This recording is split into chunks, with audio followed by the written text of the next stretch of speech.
if they would like. So that should be going now. Last thing I need to do is just read through our hearing script. This will just cover the procedure for the hearing. This is the November 16th, 2022 session of the Zoning Hearing Examiner docket. My name is David Sturkey. I'm the Zoning Hearing Examiner for the City of Cincinnati, and I'll preside over this hearing. The case before us today is case number ZH20220157. The purpose of this hearing is to allow applicants and opposing parties to testify and to offer and refute evidence and testimony. This hearing will follow the rules found in the Zoning Code and the supplemental rules of the Zoning Hearing Examiner. All testimony and evidence that an applicant or any opposing party wishes to offer must be presented at this hearing. The hearing will proceed as follows. The applicant, the applicant's attorney, or the applicant's agent will first present the applicant's case. If there were anyone here from the public, they'd have an opportunity to weigh in after you had told us about the project. I will give the zoning department an opportunity to weigh in addition to their staff report. In the event that there's any testimony or argument in opposition to this application, you'll have an opportunity to rebut that testimony that was offered in opposition, and then you'll have an opportunity to make any closing statements. So for our purposes here today, Ms. Beatrice, I'm just going to ask you to tell me about the project, any background you think is necessary for me to make my decision. In general, why you think this is appropriate and why I should grant this relief. I'll hear from zoning. I'll ask questions along the way, and then we'll wrap it up. After all presentations have been made, I will close the hearing. Decisions may be expected within 2 weeks. I may limit or exclude any testimony that I deem irrelevant or outside the scope of the application being considered. I may interrupt any speaker to ask questions or make any comments. I may also refuse to consider hearsay testimony. That's generally evidence you want to introduce. That consists of statements made by someone who's not present at this hearing. Let's see. In the event of any technical difficulties, which we've already sort of seen a little bit, I'll do my best to troubleshoot those. If there's some defect that prevents us from meaningfully going forward, I'll have to continue the case, and that'll be at my discretion. The last thing I need to do is just swear in all of our witnesses. So the zoning code requires that I swear you in before you testify. So if you could raise your right hand and answer out loud. Do you solemnly swear the testimony you shall give will be the truth, the whole truth, and nothing but the truth? Yes. I do. Okay, great. Thanks, everyone. All right. Mr. Beatrice, the floor is yours. What would you like to tell me about the project? So Chris is interested in doing a small addition on the back of his home in Hyde Park. The addition would have about a 500 square foot footprint and would basically be the width of the existing home. It'll extend about 18 feet into his backyard, and it'll basically add some much needed storage in his home, as well as another bathroom and a large living space. A lot of these old homes in Hyde Park and many parts of town were just built at a different time when all of the building systems and storage requirements that folks tend to have today weren't necessarily taken into account. And so in order to maintain the character of the existing home, living room, dining room, and all that sort of thing, he'd like to do a small addition to be able to address some of the home's, I don't want to say inadequacies, but, shortcomings in a modern market, and, to meet the needs of a modern person. Got it. Okay.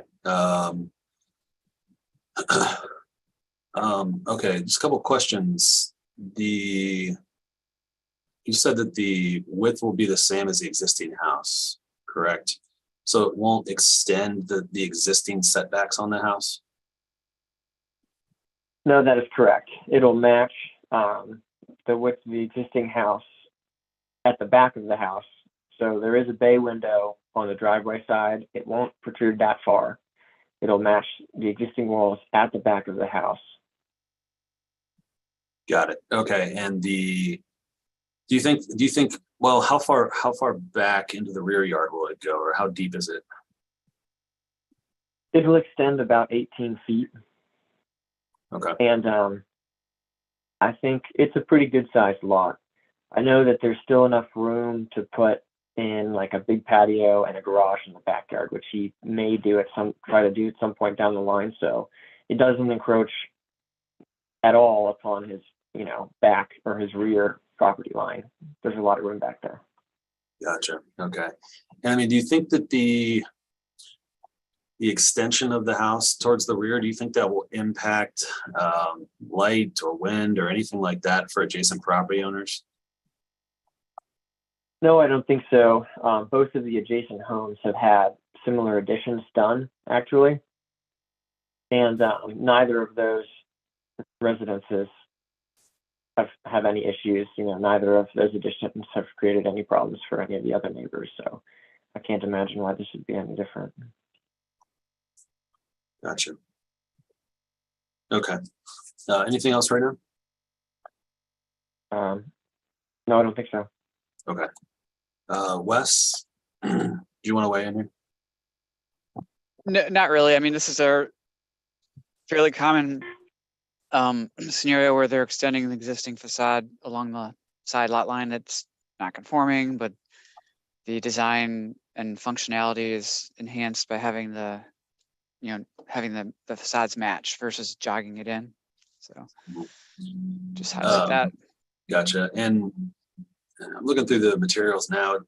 It looks like the style matches the existing home, the style of the addition. I think so. Is it the same materials? It's different. Looks like this is brick. So what are you doing to sort of integrate the addition into the existing home? The existing home is structural brick for the first 2 stories. The third story consists of a gambrel framed roof, and there are 2 bedrooms and a bathroom up there. Now, the front and rear walls, the building facade for the 3rd floor, are currently a hardy plank siding.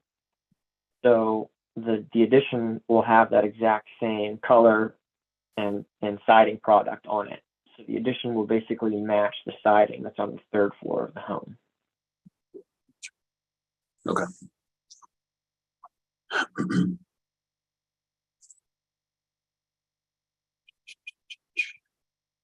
It looks like the total variance that's needed is about 1 foot 11 inches, or just under 2 feet. Is that right? That sounds right. So will that, and is that gotcha. Is that just on on one side? Is that the north That's side? correct. Gotcha. Mm-hmm. Okay. Yeah. Would it be possible to build this addition within the confines of the zoning code and still have a functional and economically feasible extra room? Well, there are 2 problems that would create. One is that the existing rear exterior door from the kitchen to what is currently the deck is within that 2 feet, basically. So if we tried to jog it on that north side, we would cut into that doorway. And so the kitchen and the doorway and all of that sort of thing would have to be redone, and the kitchen would have to change on the inside. The other thing is, in order to meet the space requirements for the owner, then we would have to extend the addition south, which wouldn't violate any setbacks, but then it would potentially block the back of the driveway. So in the future, if he wanted to extend his driveway to the back and add a detached garage, there's currently no garage. All of his neighbors have detached garages. That would start to get in the way there. And the other thing is, from the street looking down his driveway, then you would see that jog on the south side sticking out. So it would probably be better a better view from the street if it was in line with the existing south exterior wall of the home. That sounds reasonable. Okay, I think that's all the questions I have. Did you and Wes, I'm sorry, did I cut you off at all? Is there more you want to provide?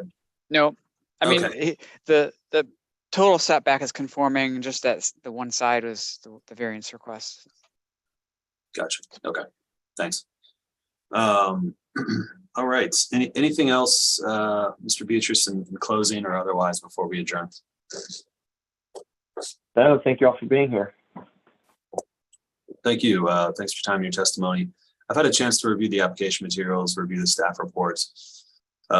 Based on that and the testimony that I've heard here today, I agree that it would be impractical to strictly enforce the zoning code in this matter, and so I'm going to approve the application. I need to formalize that decision in a written decision that usually takes about a couple weeks. As soon as I finish that, I put it into a PDF and I email it to you directly, and Wes. So you guys will each have a copy of that decision as soon as it's complete. Once you have that, Wes can move forward with the permitting for the zoning. Any questions about any of that? No, thank you so much. Okay, great. Well, yeah, seems like a reasonable project, and yeah, good luck with it. All right. Thanks, everybody. Hope everyone has a wonderful day. We